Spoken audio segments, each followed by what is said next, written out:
Tá, que dia é hoje? Bom, muito bem.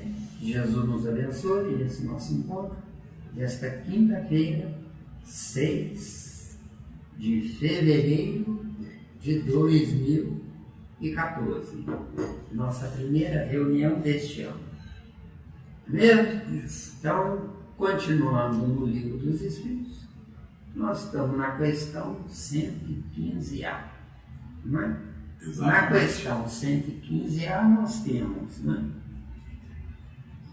Pergunta Kardec: segundo o que acabais de dizer, os espíritos em sua origem seriam como as crianças, ignorantes e inexperientes, só adquirindo pouco a pouco os conhecimentos de que carecem com o percorrerem as diferentes fases da vida? Só na pergunta, sim, obviamente, espírito na infância é alguém que está viajando para tomar posse de si mesmo. Então Deus me fez um espírito pronto, só que nele, com ele, para ele. Então ele, Deus, sabe de antemão as perspectivas ou as características inerentes ao que eu vou optar ou escolher. Mas de mim para Deus, eu nada sei. De mim para Deus eu viajo do primata até eu mesmo espírito. Como primata, eu tenho 99,9% de animal e 0,01% de hominal, e vai lentamente desenvolvendo a sua própria evolução, lentamente. Só que a humanidade da Terra, que pratica a preguiça e o acomodamento, nem lentamente é. Por isso que nós sofremos tanto, nós sofremos horrores, porque nós vivemos para gozar as mordomias que a inteligência nos faculta. Com isso, nós entramos no nosso negativo. Negativo, involução. Positivo, evolução. No nosso caso de involução, eu reencarno repetindo passados dentro de presentes que me atormentam. Tá claro? Tá claro. Mesmo. Miranda, então vamos começar devagarzinho a analisar pela raiz, lá na sementinha. O princípio inteligente, você falou que é colocado nele, por assim dizer, didaticamente, um chip. Uhum. Esse chip contém nele todo o potencial. Até Deus. Todo o potencial. Até Deus. Ou seja, eu viajo do átomo ao anjo. Lá fala que até o arcanjo, na questão 540. Eu até hoje não sei a diferença de anjo para arcanjo, porque anjo já é um ser no positivo. Por que o adendo de arcanjo? Eu não sei ainda. De acordo? De acordo. Então o que acontece?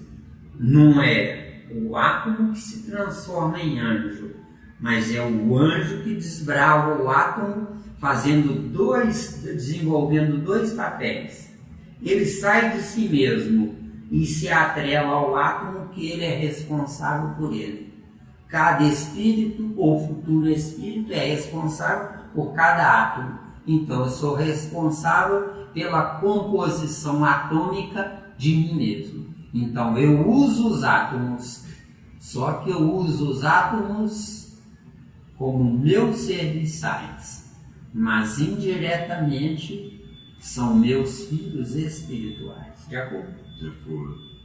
Claro. Aí, nessa análise, Miranda, da viagem do princípio, né, inteligente até o início do reino hominal, já saindo da transição do reino animal, igual ele fala na questão aí 115, a criança ainda não pode ter essa denominação de criança. Talvez foi naquela época ele usou essa palavra criança a título didático. Porque não tinha coisa melhor no momento, porque quando a gente está intuído, que é o caso de Kardec, ao elaborar a pergunta, não é? Ele deu o melhor que ele pôde. Então hoje nós temos outras terminologias na nossa evolução. No lugar de criança, é um espírito na infância do espírito, que é diferente de criança. Criança, não sei nada.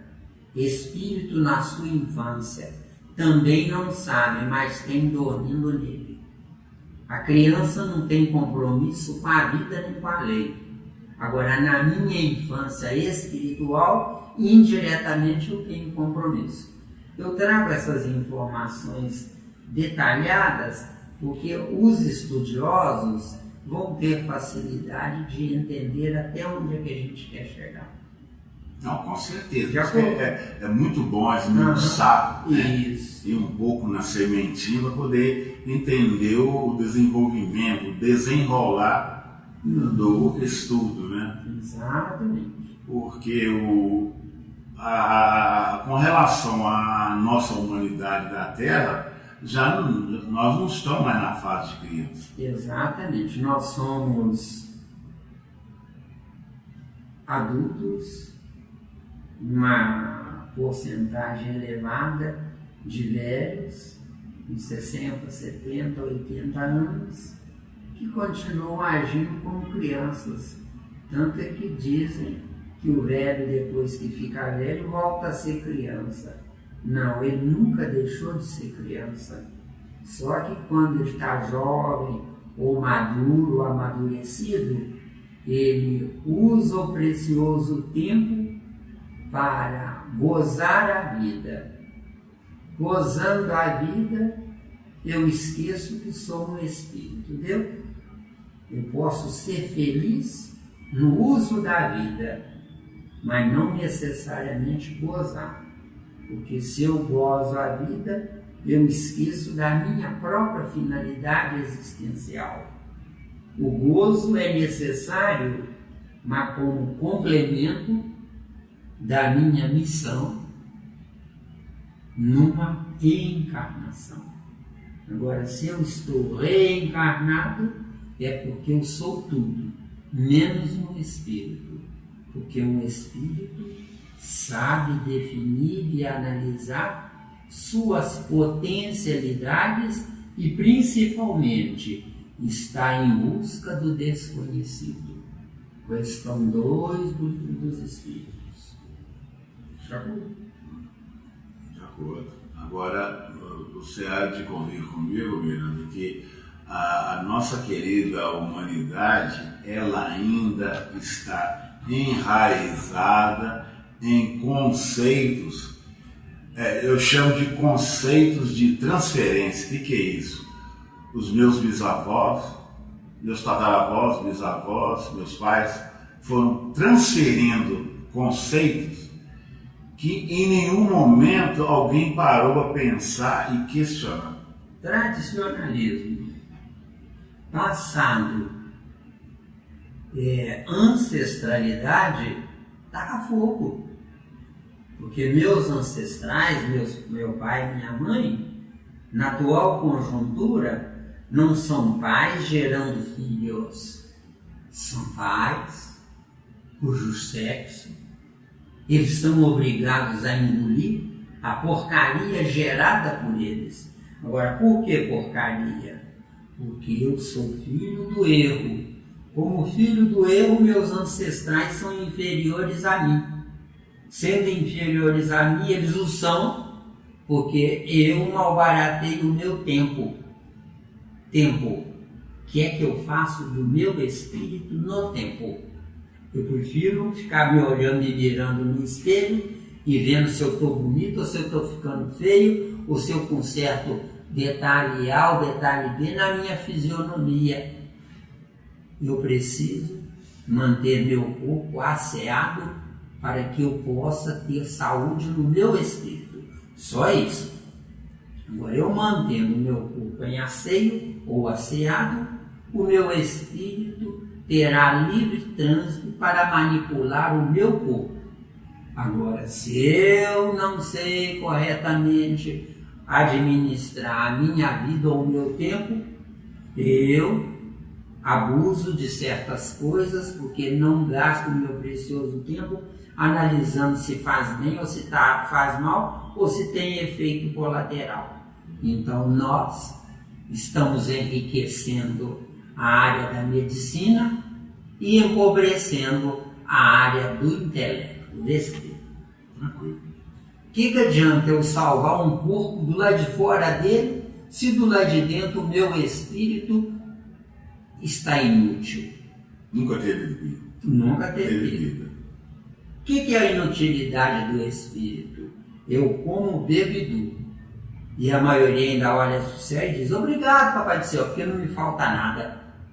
Quem assim age é um tolo, é um ingênuo, porque o principal está faltando, que é cuidar do meu espírito. A humanidade cuida da saúde do corpo para ficar forte, bonito e competir com os demais. Se eu me preocupo com a aparência externa, eu estou esquecendo do principal, a aparência interna. A aparência externa, nela eu sou visto por qualquer um humano.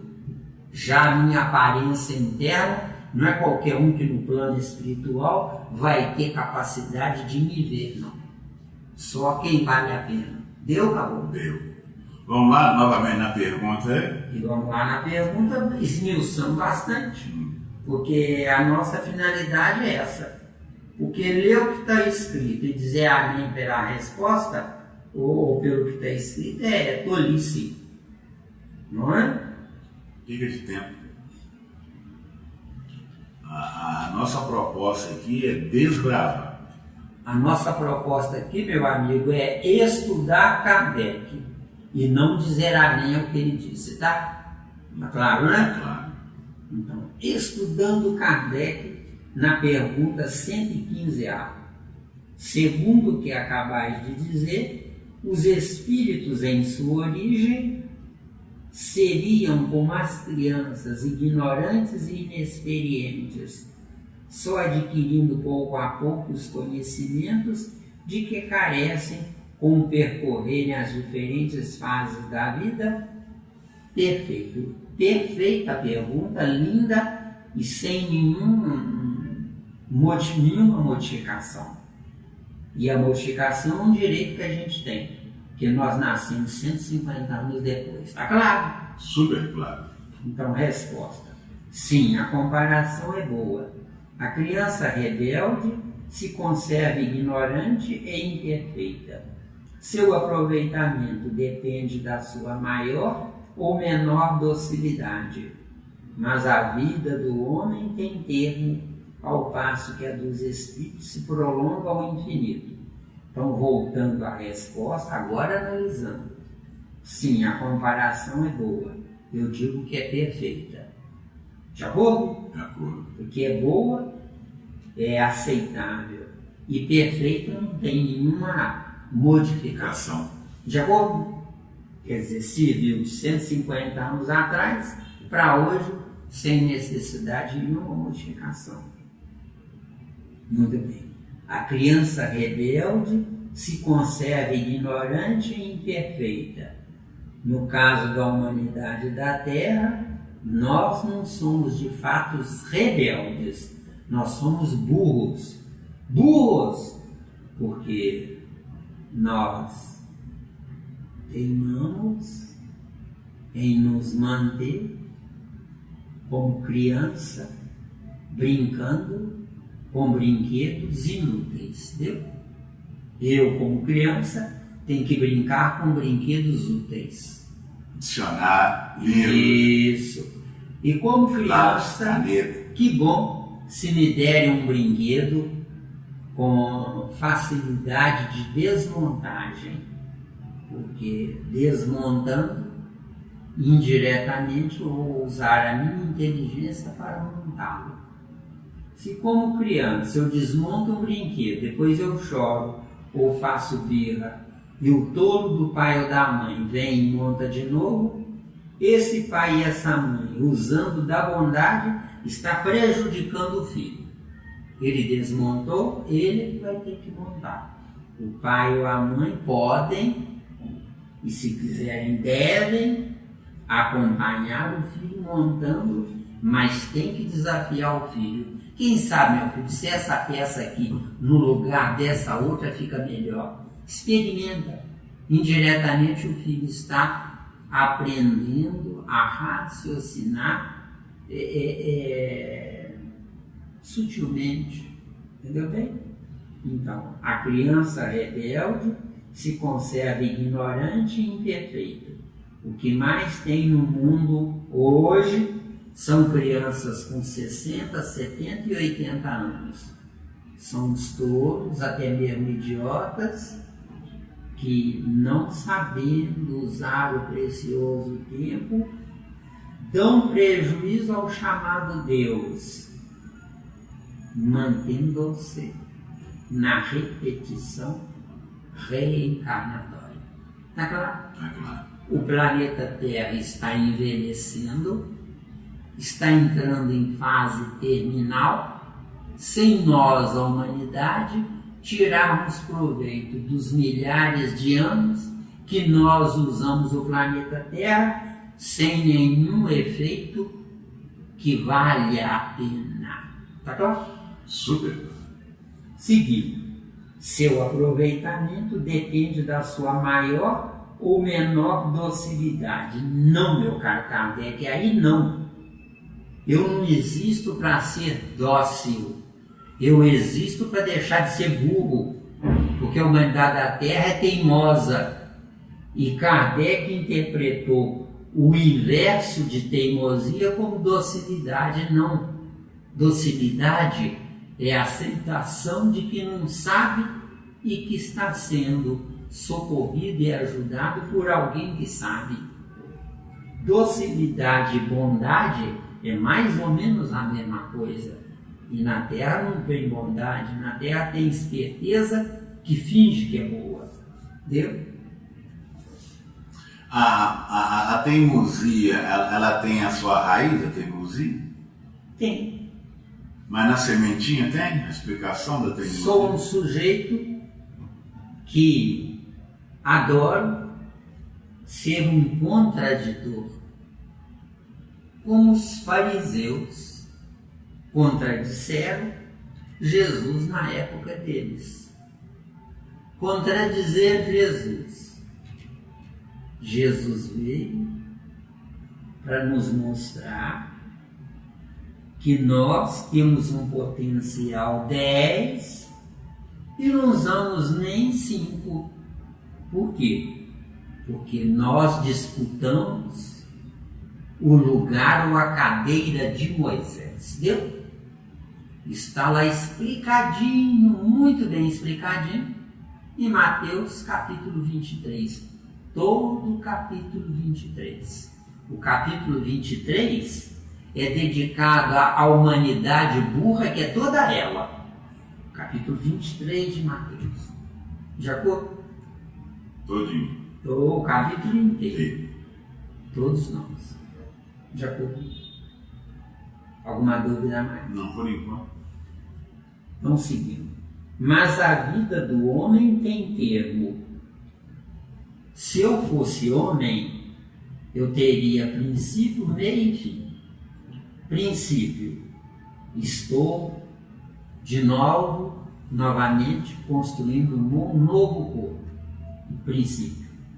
Meio, vou trabalhar o menos tempo possível para a sobrevivência do meu corpo biológico. E fim, vou me especializar ao máximo no meu intelecto para que o meu corpo, quando morrer, eu me justifique perante mim mesmo, onde o meu corpo vai morrer, mas eu vou nascer com uma nova etapa que não existia para mim na etapa anterior. Se não deu, eu vou por outro caminho. Não, foi bem simples. Foi bem explicativo? Foi bem simples. Então, princípio, meio e fim. Sou bom, honesto, trabalhador, com meu dever, não faço mal a ninguém. Fui aceito pela humanidade, fui até respeitado, mas esqueci de mim mesmo, entendeu? Quer dizer, então, essas, vamos colocar assim, essas virtudes, elas não mandam nada, não pesam em nada. Essas virtudes seria uma esperteza para eu sobreviver no tempo coletivo junto com os demais. Mas, paralelamente a essas virtudes, eu tenho que cuidar de mim, não de ficar feliz e alegre, porque todo mundo gosta de mim. O que adianta todo mundo gostar de mim se eu não realizei nada para mim? Entendeu? É o erro total das criaturas humanas que se pré-julgam limpas, cumpridoras com dever. Eu não existo para cumprir o meu dever. O cumprimento do meu dever é uma esperteza para que eu possa sobreviver em paz. Aí eu não preciso de polícia, eu não preciso de ódio de vizinho, eu não preciso de concorrência, eu não preciso de disputa, eu não preciso de nada disso. Vou ter tempo para o meu espírito. É o que está faltando para a humanidade da Terra. Deu ou não deu? Alguma dúvida? Não, por enquanto não. Então vamos lá. Mas a vida do homem tem termo. Eu, Zé Miranda, não acredito que a Terra seja composta de homens, mesmo os mais bem intencionados, mesmo os que nunca deram trabalho à lei, mesmo os que foram honestos, trabalhadores, cuidador do dever, bom marido, bom pai, e daí? O que eu faço por mim, para mim? E isso é que está faltando na Terra. Se eu sou bom marido, ótimo. Se eu sou bom pai, ótimo. Mas daí? Eu tenho que, paralelamente, cuidar do desbravamento da questão 2 do Livro dos Espíritos, que se deve entender por infinito, o desconhecido. De acordo? Eu estou na carne para desbravar o desconhecido e não para repetir o conhecido. O que é o conhecido? Desculpa. Não. Sou bom, sou honesto, sou trabalhador, sou cumpridor do dever, não faço mal a ninguém, sou um santo. Só que sou um santo para os outros verem. Eu tenho que ser um santo para mim sentir orgulho de mim. Tá claro ou não? Ah, e é um santo que está sentindo na pele. Ué, um santo sofredor. É. Que santo é ele? Todo mundo adora e coloca ele no andor. Só que ele não andou, ele adota a profissão de solitário. Entendeu? Isso. E com todos os problemas, todas as dores, tudo. Sem solução. Tudo sem solução. Então eu estou na vida carnal para me especializar em tamanha magnitude que um dia eu não precisarei mais da carne. A carne precisar de mim, entendeu? Aí será a minha glória, entendeu? Não minha glória para gerar orgulho em mim, Não. mas minha glória para saber que nunca mais precisarei de ser obrigado compulsoriamente a entrar numa carne qualquer, entendeu? Mas será uma carne selecionada. Jesus não entrou numa carne qualquer. Entrou numa carne cuja matéria-prima uma tal de Maria de Nazaré fabricou. Entendeu? Só que Maria de Nazaré, não tendo coisa melhor, Maria de Nazaré era menos ruim junto da da ignorância feminina da época. Entendeu? mesmo. Tranquilo. Ao passo que a dos espíritos se prolonga ao infinito. Também não, Kardec. Infinito é uma definição correlacionada a alguns espíritos capazes de se eternizarem. Na eternidade não mora apenas o eterno, mas na eternidade mora ou habita quem produziu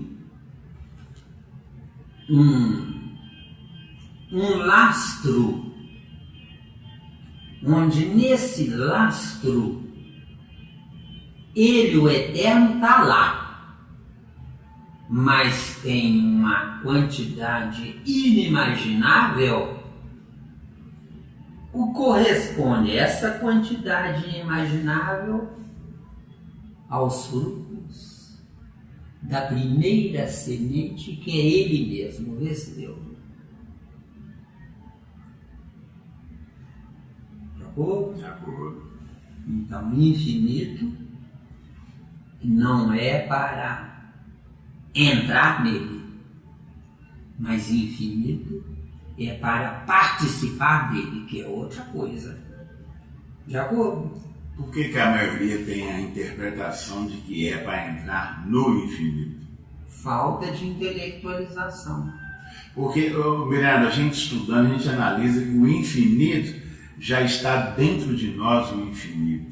Mas é óbvio. Desbravá-lo é igual você falar, é participar desse infinito. O infinito está dentro de nós. O infinito gigantesco cabe dentro do finito que somos nós. Agora, o infinito cabe dentro de nós porque nós ainda não sabemos colocá-lo de fato dentro de nós. Alguém chamado Deus é que fez isso. Então, nós, um dia, seremos filhos de Deus para nós. Mas seremos um Pai Deus para quem vem atrás desse Deus. É claro hoje? Bem claro. Tá. Se não tem dúvida, questão 116. Já terminou 115? 115 A. Já terminou, né? Eu acho que foi bem explorada, né? Foi. Você quer que interrompa?